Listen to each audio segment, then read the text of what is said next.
Hello everyone, good morning, good afternoon, good evening, depending on where you are, and welcome to this Ophir Photonics webinar. My name is Mark Slutzki. I'm the product manager for power and energy measurement solutions here at Ophir Photonics, and thanks for joining us today.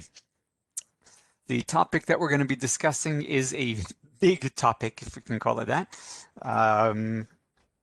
Measuring high power lasers. We titled it Basic Principles of we're going to be talking about the basic principles, but our focus here, just to be clear, is not to go into any great engineering depth as much as I would probably enjoy it, but our goal is to, on the one hand, share information so that those of you who are users of high power lasers or users of instrumentation to measure high power lasers or whatever can get the most out of whatever equipment you have, or if you're still in the shopping phase, to be able to, as clearly as possible, define what you need and ask the right questions. And on this, so we'll talk about the basic principles, but again, not in any great engineering depth. And we'll talk about how those basic principles are implemented in actual instruments and what these instruments do and don't do. So again, to give you, as much understanding of, the optimal use of these technologies as possible.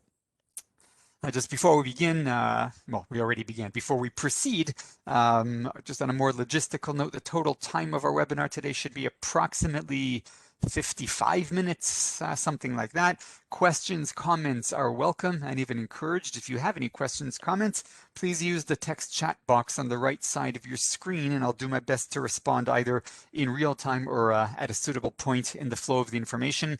I'll add to that you can also contact me offline. I'm going to leave my contact information up on the final slide for a couple minutes after we conclude, if you want to take that down and get in touch with me offline. And if I'm already mentioning all of that, then you can contact me, us, either through our website, which you'll see from that final slide. I assume you kind of know who, where, what we are if you received an invitation to join a webinar of this type. You can contact us through our representatives or Ophir offices, as the case may be, in your various countries. If you don't know who they are, you can find out who to speak to on our website. There's a contact us page. On the bottom of every page on our website, there's actually a contact us form. I don't remember what we call it, contact us, request solution, something like that. So we do want to make it as easy as possible for you to get a hold of us if there's any way at all in which we can provide you with some service or even just receive your inputs and feedback. Okay, so with all of that out of the way, let's proceed. Again, I'm assuming you at least have some familiarity with Ophir, whether you're already a user of Ophir solutions or, God forbid, somebody else's solutions, but you're involved in the industry. You might be familiar with the fact that a few years ago, Ophir was acquired by Newport, and a couple years after that, Newport, along with Ophir, was acquired by MKS Instruments. Basically, what it said on that slide in a nutshell was, we like to do the hard stuff that you would be happy to get off your head so that you can concentrate on your work and your added value and not have to lose sleep over the tools that you're going to need to get your work done.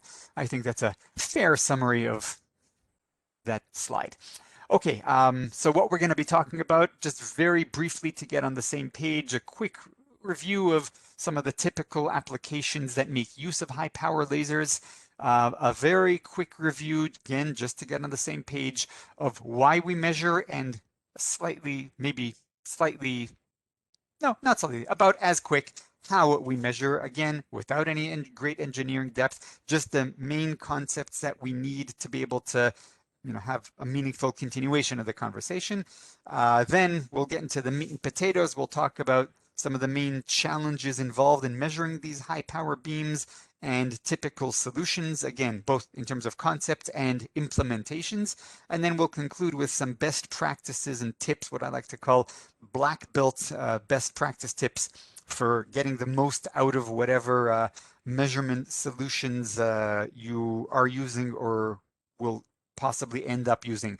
What maybe I'll call full disclosure. We put a lot of effort into keeping the information as generic as possible so that it'll give as much help to as many of you as possible, whether you are users or are going to be users of Ophir equipment, or as I said, God forbid, somebody else's. When I do get to actual examples of real life instruments, you'll appreciate that I'll be using Ophir instruments as the examples, because those are obviously the ones that I'm able to talk about. So I hope it'll be seen in that light. All right, so let's begin at the beginning. A quick overview of the sort of applications that we're talking about that involve high power laser beams. Okay, research is kind of obvious, but it's also kind of trivial. Most of the applications that the business and industrial world would be involved with are those that involve materials processing, by which I mean using the power in the laser beam in a brute force sense, using the power to burn, zap, or otherwise vaporize material. And the examples I've given here are obviously examples that use big material, automotive manufacturing, aircraft manufacturing, shipbuilding, things like that.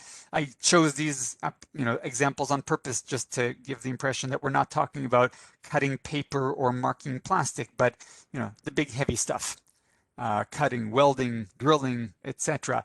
We can use the power in these kind of beams to manufacture parts that would have been difficult, if not outright impossible, to produce using traditional mechanical manufacturing techniques, like this jet engine blade over here with a pattern of cooling holes to provide cooling airflow. Okay, a lot of buzz now in military applications, so-called directed energy weapons. I don't know if there's a lot going on out there in practical terms, in commercial terms, but it's certainly something that captures interest. It's a pretty sexy application area. Here you see some examples of technology demonstrator platforms from from around 10 years ago. All the gurus talk about, that for the real world needs, bringing down an intercontinental ballistic missile kind of thing, one would need powers on the order of about 100 kilowatts. When that was said 10 years ago, that was probably science fiction, but nowadays it's certainly not science fiction. Is it already out there? I don't know. It's certainly being worked on here, just some snippets of articles that I copy pasted from the electronic literature in the last couple of months. For the last 10 years, they keep on saying, yeah, here it is. It's being demonstrated, tomorrow morning, we might even see them. Okay, but even if it won't be tomorrow morning, the fact that there's so much talk means obviously, the work is going on. Okay, so let's just say a few words about the trends that are driving this ever increasing power level that we're seeing. Probably the most obvious, the most effective, I guess, enabling technology is the development of the fiber laser, which, if I can dreadfully oversimplify, and if any of you are involved with fiber lasers, you'll please forgive me for oversimplifying so dreadfully, but to get more power out, you really just need to make the fiber longer. Okay, it's obviously not as simple as that, but 50 kilowatt systems are commercially available. I don't know if I can call it off the shelf, but pretty much off the shelf. And 75 kilowatt systems are, I've seen them discussed, out there. One of the nice things about these kind of applications is that the technology is useful even for processes that might not need 50 kilowatts. Yeah, maybe an industrial process that really only needs 10 kilowatts. But if I start off with an 80 kilowatt laser, I can divide that beam, split it up among multiple parallel processing stations, and then I can enjoy the benefits of the fact that all of those beams started off as one beam, so I have that much more control over the parameters and therefore over my process. What's pressing the brakes to a certain extent on the ever increasing scaling up of the power levels here is usually external issues, by which I mean issues that are not inherent difficulties in terms of the laser itself, but more in terms of the application. For example, dealing with all the heat that's being generated and that kind of thing. Okay, part 2, how and why. Again, still quick just to get us on the same page. I trust I'm not in any need to belabor any of these points with a forum such as would be taking part in a webinar like this, but it's important just to kind of remind ourselves, keep our eyes on the ball. So the why and the how. So first of all, the why. Okay, think of a generic material processing application where you have a laser, again, so oversimplified. You've got a laser, you've got some kind of focusing optics, and the beam is focused down, and if nothing interrupts it, it'll continue past the focus and then defocus as it moves along. In here is the space inside of which the power density is high enough to zap, vaporize, burn, whatever it is, the material that I'm working on. So typically I'll put my workpiece, my target, somewhere right in the middle of that space. Okay, and I might even be clever and put some kind of a monitoring device over here. Might be electronic, it might be optical.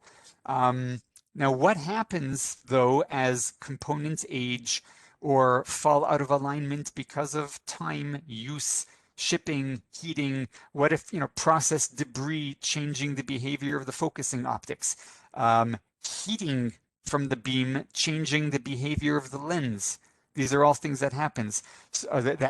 So what could very possibly happen is that the focus might shift or the power might drift, and therefore the space within which the power density is high enough to do the work might move, and the work plane, the target surface, might suddenly find itself outside that space or at the outer edge of the space where the process might still be happening, but with a different geometry.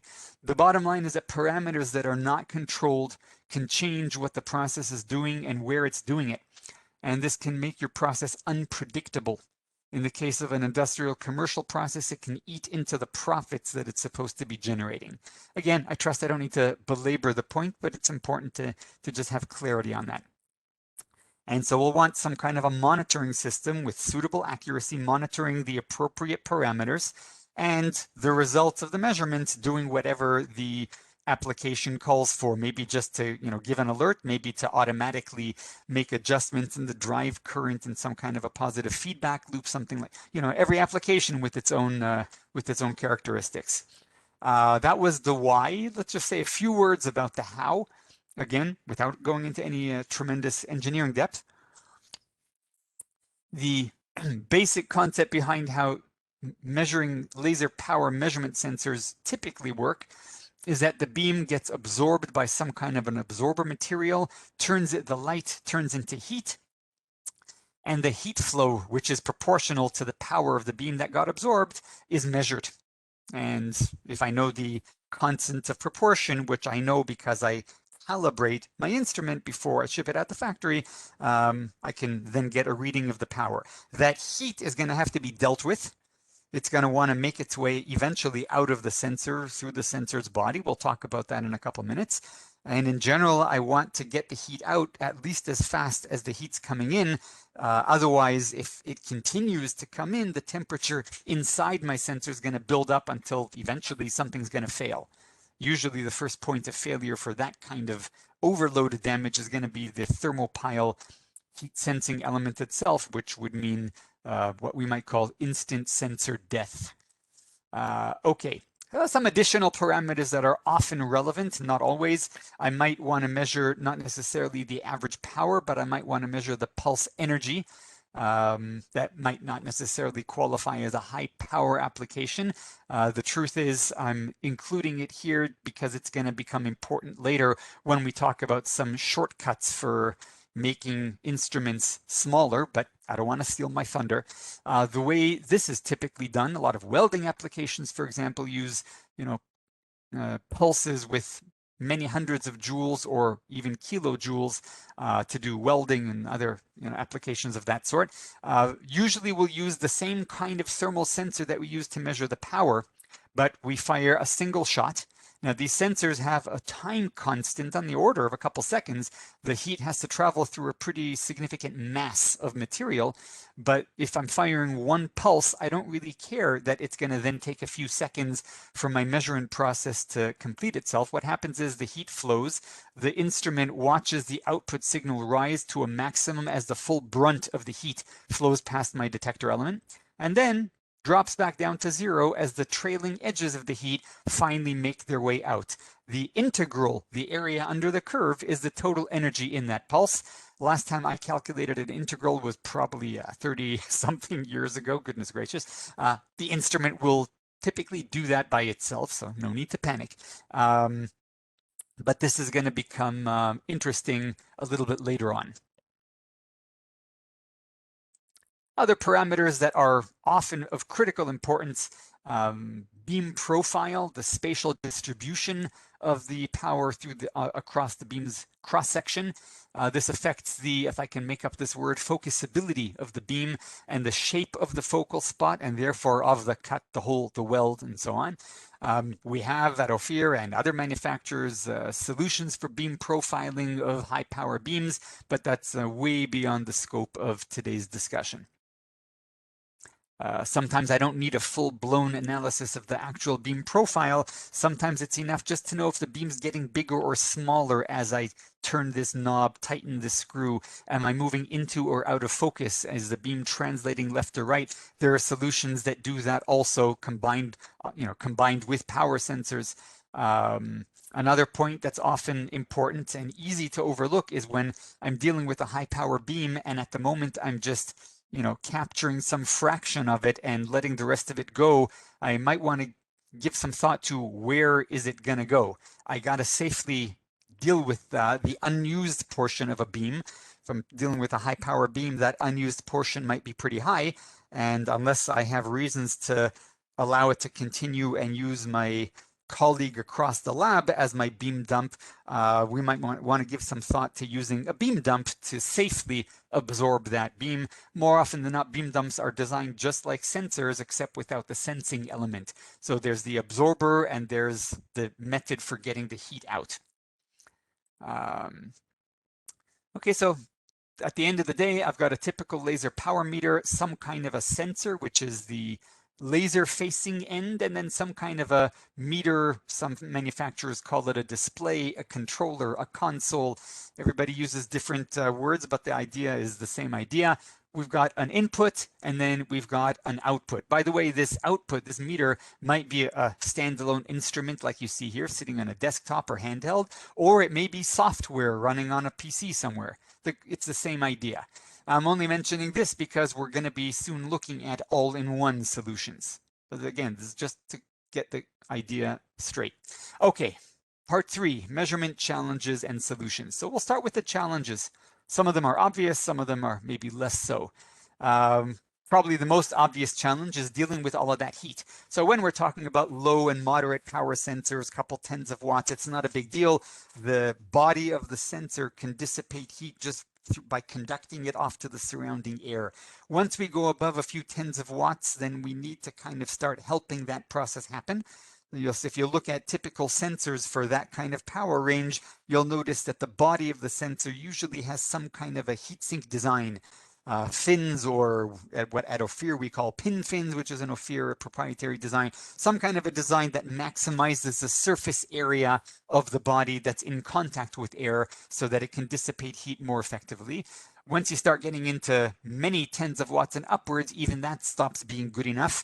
Unless you want to make a huge body. So then we'll help that further by putting a fan on the back, blowing air over that heatsink designed sensor body. And beyond that, we're going to start needing water cooling. The good news is that the lasers at those powers are usually water cooled themselves. So facilities that have those kind of lasers operating will probably have water cooling infrastructure. So it's kind of an obvious way to do things. Another challenge is damage. We're putting a measurement device in harm's way. Okay, we're putting it in the path of a lot of power. There are lots of ways to damage a measuring instrument. The most obvious way is by overloading it. No measuring device likes to be overloaded. Another less obvious way of damaging it is to, even if we're dealing with not so much power, but even a moderate amount of power that's well below the instrument's maximum, but if I focus it down to a small enough spot, I might build up a high enough power density, which, by the way, is what I was probably doing in my application if I'm dealing with welding, cutting, drilling and that sort of thing. And even a few watts, focused down to a focal spot of a few tens or hundreds of micrometers in diameter can definitely cause local damage to the absorber surface. And it could do to the absorber surface of my sensor exactly what it does to my workpiece: cut, weld, drill, zap, and so on. And I always like using this example. I've heard stories from other people, of course, of mischievous little boys that are one day going to grow up to become physicists who, go out to the garden with some focusing optics and capture a few watts of sunlight, a moderate power level, and focus it down to a small enough spot that the power density is above the damage threshold of some innocent insect crawling through the grass. Other mischievous little boys, of course. Just to illustrate. Now, it's important to be aware, very important to be aware, that the damage threshold, the maximum power density that a given absorber material can handle without getting burned, is not a fixed number, but actually depends on the power level that we're talking about. Very important to be aware of that. So for example, let's say the x-axis is my sensor's absorber surface, and the y-axis is temperature. Okay, typical example, the Ophir thermal broadband absorber, which is one of the workhorse absorbers used in many of our power sensors. Now let's say I've got a low power beam, 10 watts, let's say, coming in. So at the spot where the beam is being absorbed, it's pretty hot.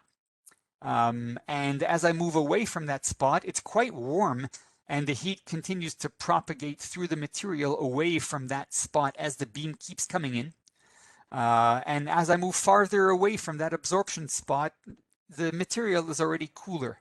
Here's a screenshot from the thermal simulation software that our engineers at Ophir use when they design these things. And you can see, a kind of hot spot in the middle, and as you move away from it, the temperature drops.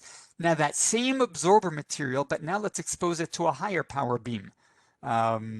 So like, a couple hundred watts, same absorber. So we're at the spot where that beam is being absorbed.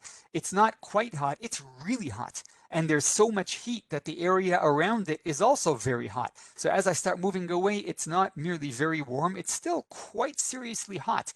And I need to move quite a distance away from that absorption spot before I can start using words like warm.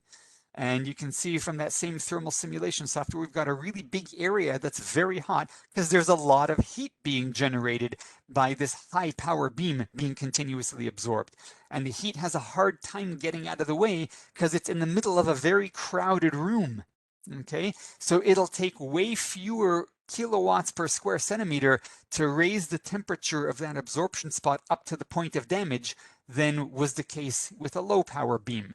So if you have a 10-watt sensor, at Ophir we always specify the damage threshold at the highest power for which a sensor is rated, because if you're buying a 250-watt sensor, it's probably because you're going to be exposing it to some power close to 250 watts. So the same absorber for a 10-watt sensor will specify typically with the damage threshold, I don't remember the number, but something like, I don't remember, 45 kilowatts per square centimeter, 30, whatever the number was. That same material at a 250-watt sensor might be 12 or 15 kilowatts per square centimeter. Same material. But because it's going to be operating at a higher power, it's got a lower damage threshold. So that's extremely important to be aware of when you're comparing specifications. Another issue that can become problematic with high power beams is backscatter. If you look at the relative absorption curve of these kind of thermal sensors, you'll see that typically they absorb around 90%. It varies with wavelength, but that's the order of magnitude, which means that around 10% is being reflected back out again. Now, usually it's a very diffuse reflection. The absorbers are very matte. They're not specular. They're not smooth and shiny like a mirror. But so when you're dealing with, a couple hundred watts, that's really not a big deal. If you're dealing with a 50 kilowatt industrial beam, that's still 5 kilowatts that's being backscattered, reflected back out into the room. Now, even if it's a diffuse reflection, that could conceivably be a safety concern. So that's also something that needs to be dealt with. Another important challenge when we're dealing with industrial environments, if you remember that image at the very beginning where we saw, an automotive production floor, a lot of automated, in that case, I think it was welding cells. You got a lot of robots there, very few humans walking around there. There's no need for humans to walk around there too much, and it's kind of a dangerous place when everything is operating. So, you know, our power meter is not going to be the only instrument that's out there. So we're going to want its footprint to be small. We don't want it to interfere with what the factory floor is doing. And because it's not being operated by a physicist in a lab pressing buttons and watching a screen, it's probably being controlled by some central server, the same server that's controlling all those robots. So in many cases, it's going to need to be designed such that it can be integrated into a factory floor network environment. Another issue that may or may not be pressing is how scalable is this measurement technology. So today I'm working with 30 kilowatt beams, and I have suitable measurement instruments installed. If in another year I might be working with 50 kilowatt beams, am I going to have to completely redo my portfolio of instruments, or is the technology that I'm using for measurement scalable? Okay, we talked about challenges. Now let's talk about solutions. In order of appearance, okay, let's talk about getting rid of all the heat, thermal management. So as we said, for moderate power levels, we'll use fan-cooled sensors. Here we're looking at an Ophir fan-cooled sensor. This one actually goes all the way up to 1.1 kilowatts. You can see what we call the pin-thin body design, and there's a fan mounted on the back. In theory, one can just keep making bigger and more powerful fans. They start sounding a little bit like like jumbo jets at a certain point. But in theory, they can work. It's not usually the solution of choice. This, by the way, to the best of my knowledge, is the only fan-cooled sensor out there for kilowatt range power. To the best of my knowledge, I don't know that with absolute certainty. But for higher powers, we're usually talking about water cooling. Now, as we saw, if you remember when we talked about the basic principles, we talked about heat detectors. There's really two main configurations that are used to turn the optical power into thermal power and then measure it. One is the thermopile that we saw before, where the heat gets absorbed and then spreads radially, sometimes axially, but that's usually for lower powers. The other method is what's called the calorimetric approach, where we expose the sensor to the beam for a known amount of time, and then we measure the temperature increase, either in the coolant or in a given piece of material whose thermal characteristics are known to the instrument, and then it measures the temperature rise and can calculate the power from there. So here you see a few typical models. Again, these are Ophir sensors. This is a 15 kilowatt sensor. These are water cooled. You can see the water inlet and outlet. There's a protective cover so that when the process is happening and the sensor isn't measuring, it's protected so that the absorber doesn't get messed up by process debris. Notice the painted on target here to help the user align the sensor and the beam before beginning to take measurements. Here's a 16 kilowatt sensor. Notice that reflective cone. Notice that module there. I'm going to talk about that in a second. And here's a 30 kilowatt sensor. This is actually a 120 kilowatt sensor. This uses the calorimetric approach. It measures the temperature difference between the cooling water coming in and going out. It also measures the water flow, and from that information, the instrument calculates the power. And this is we call it a power puck. Different manufacturers use different lingo for this, but this is in our case, you expose it to the beam for exactly 10 seconds, and then this is more for use in job shops and those kind of applications. So I just wanted to draw your attention to this little module over here. We actually came out with this 16 kilowatt sensor just a couple of years ago. That module is an alarm and interlock module. The user has the option of hooking it up to the water cooling system, and what it does is it automatically disables the laser if it detects that something has stopped working with the cooling system, so that the sensor won't overheat and damage. So it's a safety precaution. And these kind of sensors typically come with standard either standard or optional accessories. We're going to talk about the scatter shield in a second, and scatter shield cover, protective covers as we saw before, so that when the process is happening, the debris doesn't mess up the sensor. Optional metric water connectors instead of English water connectors, I think that's what they're called, and various other things like that. Okay, preventing damage.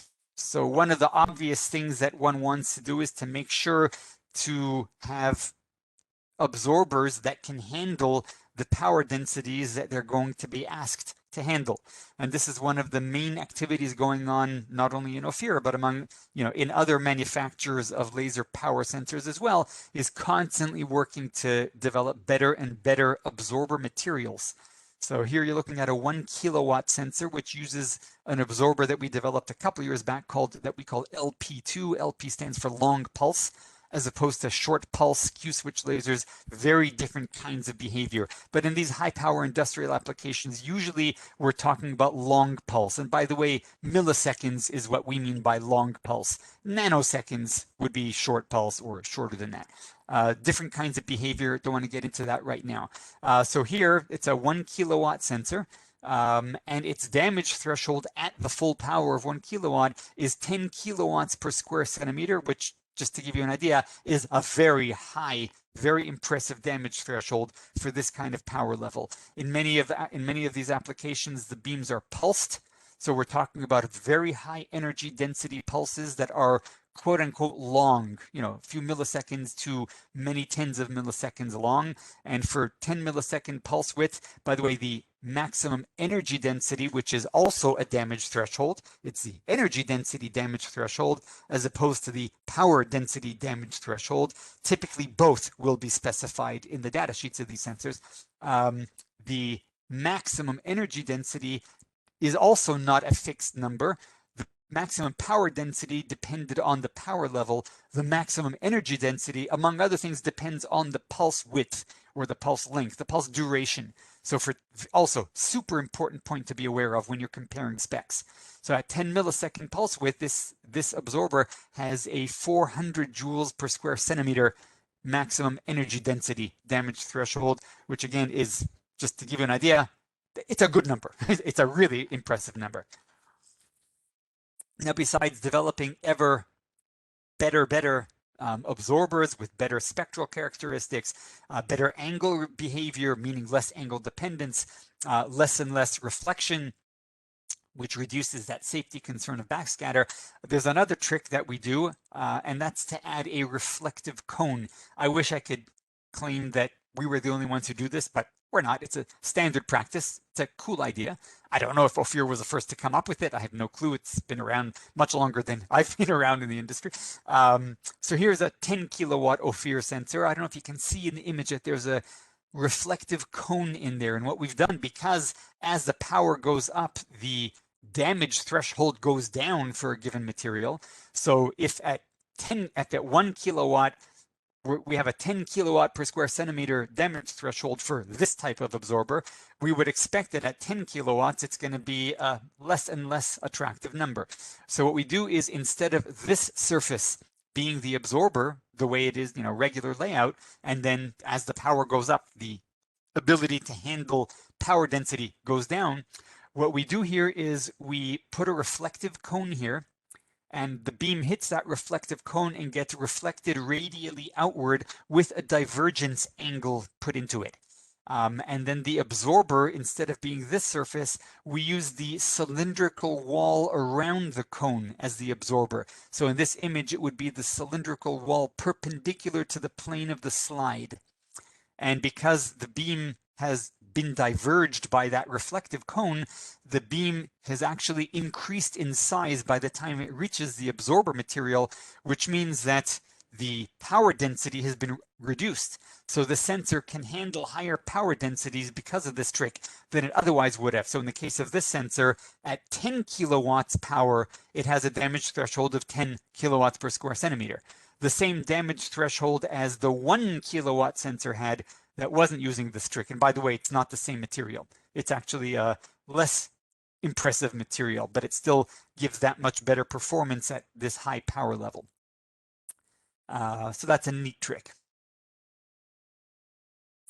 Okay, we talked about backscatter. So trick that we use, and I believe others use it as well, for cutting back a lot of this backscatter is what we call the scatter shield. It's an optional accessory.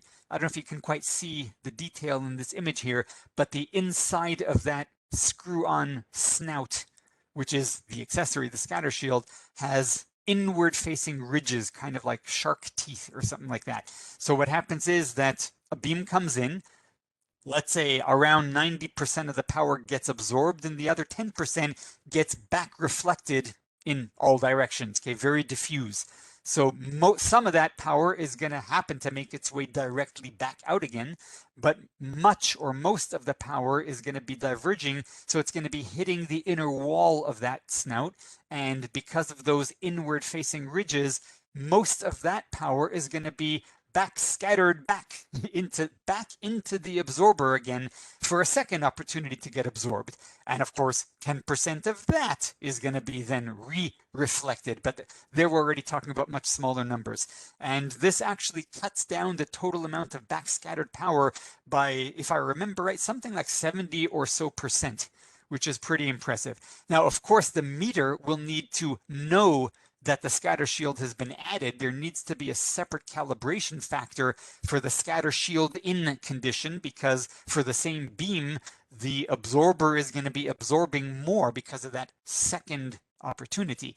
But so, you know, the meter at Ophir, we have scatter shield in condition as one of the setting options that the user can select. That's a neat trick. And I mentioned before, scatter shield covers a cover that would fit over the scatter shield, just like we have protective covers to fit over the aperture itself when there's no scatter shield.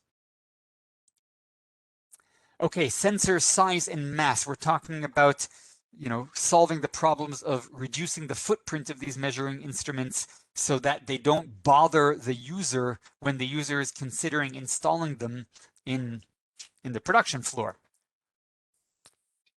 So one very clever trick is a trick that at Ophir we call pulsed power mode. There are various ways to measure high power lasers without needing water-cooled equipment, which is going to be understandably bulkier. The basic idea here is that we fire the laser for a short, precisely known exposure time. We treat that short exposure as a pulse, and we measure its energy. Okay, to measure its power, we have to deal with that time constant, which is a few seconds. But to measure the pulse energy, we fire the pulse and then we stop, and it'll take a little bit of time for the pulse measurement, for that integration, if you remember that graph, to be completed. But we don't care, because in these applications, what usually happens is the welding cell automatically moves the laser head over the measurement instrument, fires a short exposure, takes the readout from that exposure automatically and checks if it's okay. If it isn't okay, it'll typically make some internal adjustments to the circuitry that's controlling the laser, and then it kind of recalibrates itself, and then the laser head is robotically moved over the workpiece and begins to work. And it'll be many minutes before we're ready to do another measurement before starting on the next workpiece. So the fact that after the exposure, it's going to take a little bit of time to complete the measurement, that might not bother us up to a point, obviously.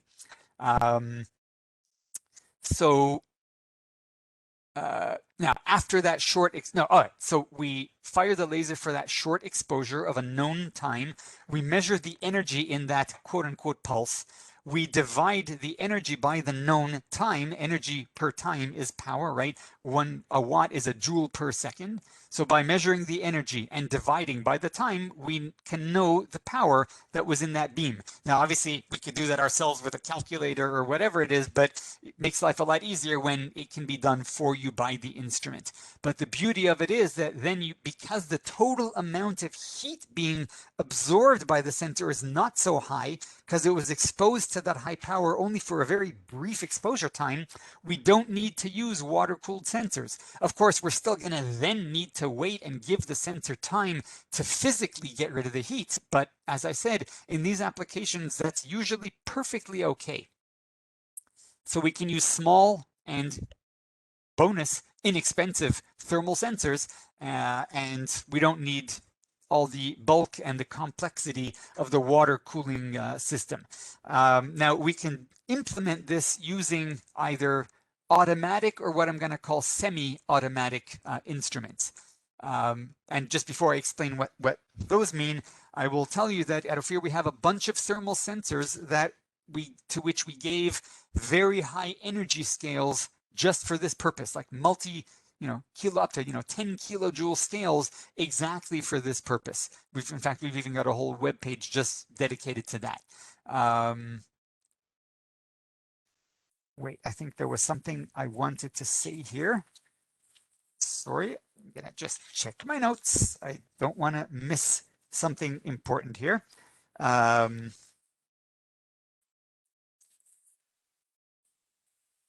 Okay, no, I didn't miss anything. Good. Okay, so we'll talk about that soon when we look at some of the actual implementations and the solutions. We have a lot of applications using high power laser diodes and laser diode arrays where we're talking about multi-kilowatt beams that are very large. Typically for a regular thermopile based sensor, it would need to be around twice the diameter of the beam because you've got everything that's outside the aperture from that thermopile ring and outward. So here what we've done, we came up with this a couple years ago also. This is a sensor for measuring up to 6 kilowatts. But what we've done here is this sensor uses the calorimetric approach, where it measures the temperature difference between the cooling water coming in and going out, and it measures the water flow rate. And that way and the sensor is 200 by 200, or rather 190 by 190 millimeters, and the sensor is the size of the sensor is the entire aperture. And the main reason we designed it like this was to conserve the size and therefore to conserve the response time. So it's a 30-second response time, which is actually very fast for a sensor with this size of aperture. Okay, where's my forward button? Here we are. Just a side issue, but an important one to be aware of, is a lot of sensors have as optional accessories fiber adapters. So when you're dealing with low power sensors, the fiber adapter, very often it's standard fiber connectors that are used in telecom industry and things like that. In these high power industrial applications, the beams are very typically delivered using fiber cables, but the standard kind of fiber connectors that are used at low powers are not rated for these kind of powers. They overheat. Even though you might think that, why do I care about heat? The beam is just passing through. But at these power levels, even the tiny little fraction of the power that is getting absorbed by the material will heat the material up. And these things are not rated for it. The fiber cables themselves tend to be water cooled, and so must the connectors be. So there are industrial standard fiber connectors for these kind of applications. So here you see an Oririel accessory based on the QBH, as it's called, industrial standard fiber connector. Here you see what it looks like. Right now we have them for two specific models, and there's a short one and long one depending on the numerical aperture, the angular, the cone angle of the beam as it emerges from the fiber. In the data sheets of these guys, there are some parameters that aren't typical of other connectors. The maximum numerical aperture as the fiber emerges from as the beam, emerges from the fiber, maximum power as a function of the numerical aperture. You get the basic idea. Here you can see one of these attached to the front of a typical high power sensor. Okay, factory network integration. So we talked about one approach to dealing with making these production floor friendly by keeping the size of the footprint down. Another issue is making them factory floor friendly by having them able to be integrated into that factory floor network. So now we're talking about, as we said before, environments where there are not likely to be human operators pressing buttons and watching screens. So here you see a typical solution. Again, this is an Ophir solution. We call this the Helios Plus. It's a compact industrial laser power meter. You can't really get a feel for the size, but it's pretty small. And these are meant to be built into these workstations. And it's an industrial design. The body is industrial. When the process is happening, a remotely controlled protective cover moves into place and covers the window. When it's ready, when that laser head wants to take a measurement before starting work on a new workpiece, the server, the computer that's controlling the whole factory floor, sends an instruction to open up the protective cover. The laser head moves into place over the sensor's aperture window. It takes the measurement and then moves back into place over the workpiece and starts working. There are power connectors, 2 of them, because these things get connected in a daisy chain configuration. It's one of many instruments that are connected into this factory floor network. And there's 2 data connectors. These are all standard industry protocols. We have models designed for Profinet, which is the protocol pretty much typically used in Europe, and Ethernet over IP, which is the protocol typically used in North America. There's also an RS-232 connector, which is normally used for setting it up, integrating it into the network in the first place, configuring it as it's being installed. In this case, this instrument can measure up to 12 kilowatts. Short exposure. You'll notice there's no water cooling here. It's a short exposure, and then time goes by before the system, before the factory control network needs to take another measurement. So this is one example of a self-contained instrument. There's no buttons and there's no no display screens. The computer is, figuratively speaking, pressing buttons, and figuratively speaking, watching the display, meaning it's in direct communication. Another kind of a slightly different approach to self-contained instrument, which at Ophir we just came out with this particular device very recently, and this is for a common usage case with its own unique problems. So think of a situation where you need industrial high power measurements, but you're in an environment where you don't really have easy accessibility, limited space, so water cooling is not an option. More than likely, a human operator will not have access, but sometimes might have access. You hear the difference between this and what we just saw a moment ago. So we don't want water cooling, but we do want the option for pressing buttons and looking at a screen, but options for not having to press buttons or look at a screen. Okay, you guessed where we're going. We're talking, the typical situation where this, that this describes is an additive manufacturing chamber. So here is the Ophir Oririel, which we just released, quite recently. You can't really get a feel for the size of this from the picture, but this fits in the palm of your hand. And again, there are other similar solutions out there also. But again, I'm able to talk about the Ophir solution here. Self-contained, industrial design, waterproof, splash-proof, built-in display. There are buttons on the front, 3 buttons. Very, very simple controls, but it can also be controlled via Bluetooth wireless connection. So you can put it inside a additive manufacturing chamber and even close the door and look through the window and operate the instrument. That's probably the main usage case for this instrument. It's small, it's rugged, it's compact. It operates, again, no water cooling. It operates through short exposure to high power, so it can measure up, in this case, it can measure up to 8 kilowatts using very short exposures. And the readout comes up to 3 seconds after the end of the exposure, which is very fast. Again, this is a new solution that we just recently introduced, and it's an interesting solution. The concept is very useful out there, so I just want to spend like 2 minutes explaining what the concept is, because it's a pretty clever approach. And there's also a USB connector, which could be used for setting it up. It could be used for actually operating it. Okay, so again, the basic concept. Thermopile sensors, as we saw before, are used to measure the average power of a laser beam, and they're specified with a maximum rated power according to how well their body structure can continuously dissipate the heat that's being generated as the beam keeps coming in. So for example, a sensor that's rated for up to 250 watts can dissipate heat at a rate of up to 250 watts. Okay, now note that word continuously.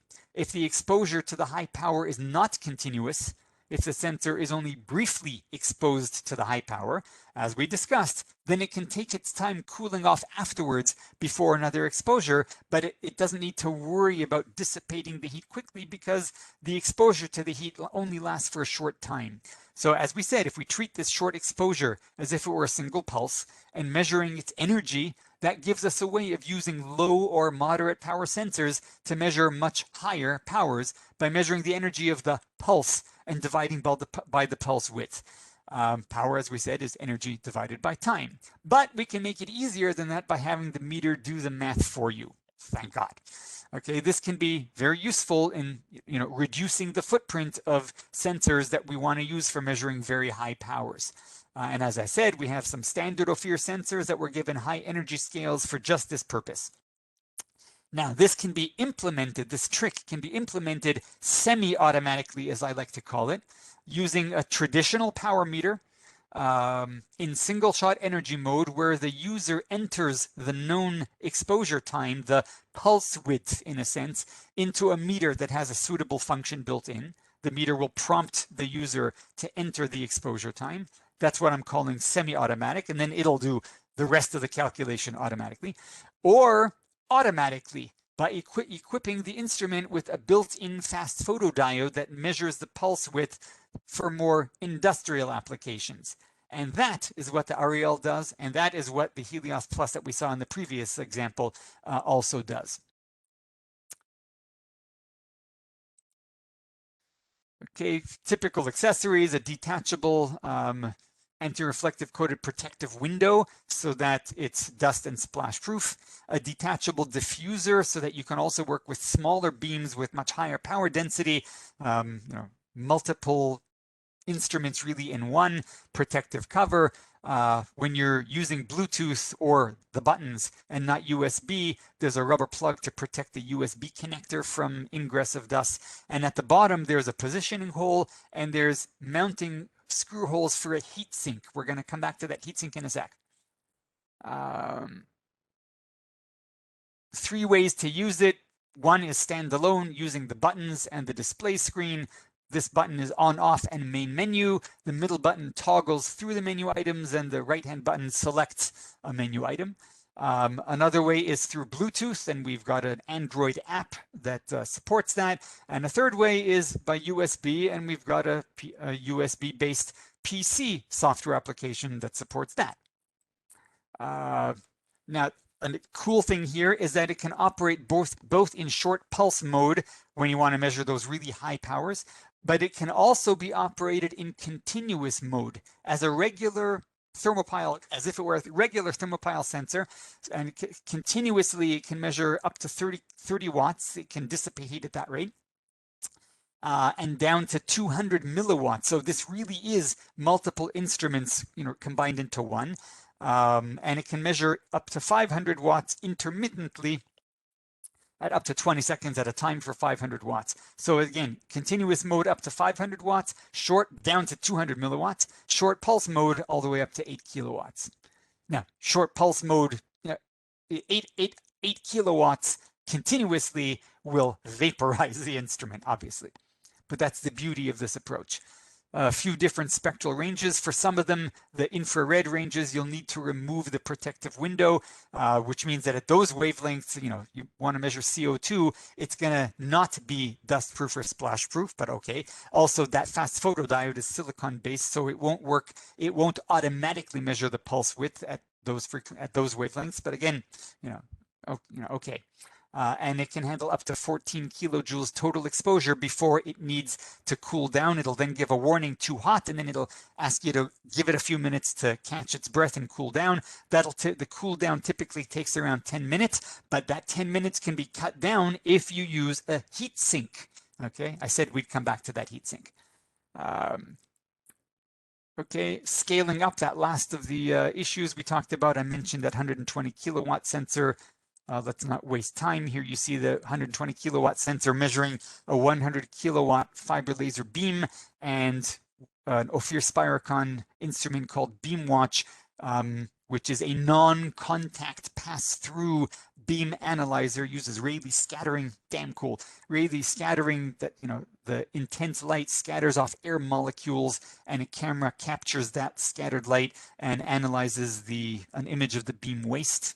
Very cool. Okay, for the last couple minutes, let's talk about some best practices and tips. Probably the most obvious one: prevention is always better than repair. Okay, what you're looking at here is what probably started off as some organic contaminants that got deposited on a sensor surface. Had it been cleaned off right after it got deposited, it could have easily been cleaned off using a standard lab practice, optical type soft tissue with a regular cleaning agent like ethanol or one of the commercially available optical type cleaning agents, but it wasn't. And the next time this was exposed to a high power beam, that stuff got burned on. There's no way to clean that off now. This will require an expensive disc replacement. So keep your sensor clean. For the high power industrial sensors, in many cases, you can get protective housing with a remotely controllable shutter to open and close, so that you open only when you're going to take a measurement, and otherwise you protectively cover the sensor. Thermal offset. This is an interesting one. Let's say you bring your sensor in from a hot car into an air-conditioned lab. So the sensor is now hotter than its environment. So heat is going to start moving from the sensor out to the air in your air-conditioned lab. That heat flow is going to cause an offset that you're going to see as a DC level power on your meter when there's no laser on. It, by the way, might be positive, it might be negative. Now, Ophir instruments, and probably others as well, have an offset function, which when you have a fixed background light or heat source, you press offset and it'll automatically subtract that level from all subsequent measurements. But in the example I just gave you, that would be a mistake, because the offset that's being caused by the temperature difference between the sensor and its environment is going to decrease as the sensor starts cooling down and approaching thermal equilibrium with its environment. But you're going to be continuously subtracting that initial offset from all subsequent readings, and that is going to become increasingly wrong. So you don't want to use that offset function until your sensor is in thermal equilibrium with its environment. Then you're subtracting bad fixed offset, and that would be correct. Otherwise, there's no real choice. You're going to need to just wait until the thermal sensor reaches thermal equilibrium with its environment before you start using the standard offset function available on most power meters. Water cooling. Lots to talk about here, which we don't have time to talk about now. Deionized water, from our experience, as long as you keep a neutral pH, DI water is probably the best solution. Tap water can work, but it can not work. There's a lot of black magic that goes on. Sometimes the mix of ions in your city's tap water combined with the materials that your cooling water happens to meet as it travels around the water circuit could happen to result in some weird chemical reactions that are going to end up causing corrosion either in the sensor's water channels or in the laser's water channels. Sometimes it happens, sometimes it doesn't. So we generally recommend using DI water, again, but as long as you're maintaining a neutral pH. Rather than waste more time, I'm just going to point you in the direction of a white paper we have on our website with a lot of incredibly helpful information about water cooling. If you go to our website and you go to the Knowledge Center and just do a search for an article called, you'll remember this title, How to Use Water-Cooled Ophir Sensors. Tons of information there: flow conditions, flow rate, pressure, temperature stability, very important, different types of water, corrosion prevention, and all that sort of stuff. How to use water-cooled Ophir sensors. Very, very helpful article. Okay, in summary, I said 55, 57. We're now at 58 minutes. Okay, so we briefly talked about typical high power laser applications today, just to get on the same page. We briefly talked about the why and the how, just to get on the same page. And then we talked about challenges, cooling, damage, backscatter, and keeping your measurement instruments production environment friendly, and scalability. And we gave examples of implementations of solutions for that. The examples, as I said, were of course Ophir examples, but I think the concepts are pretty much universal. And then we talked about a few best practices and tips. Those are so important. I just want to give some keywords so that you'll remember. We talked about prevention is way better than repairs. I'm going to keep your sensor clean and protected. Thermal offset, only use that standard function that most power meters have when your thermal sensor is in thermal equilibrium with its environment. And I pointed you in the direction of a very helpful white paper on our website with a ton of information about best use of water-cooled sensors. Okay, that is what I wanted to give over today. My name again is Mark Slutzki. I'm the product manager for power and energy measurement solutions here at Ophir. This is my email address. I'm going to leave this up for a minute or two. I hope this was helpful and, dare I say, maybe even interesting. You're more than welcome to contact me. You're more than welcome to contact us through our website, through our Ophir offices, or our representatives, partners, as the case may be in your various countries. Thank you very much for being with us. Stay healthy and have a really nice rest of the day.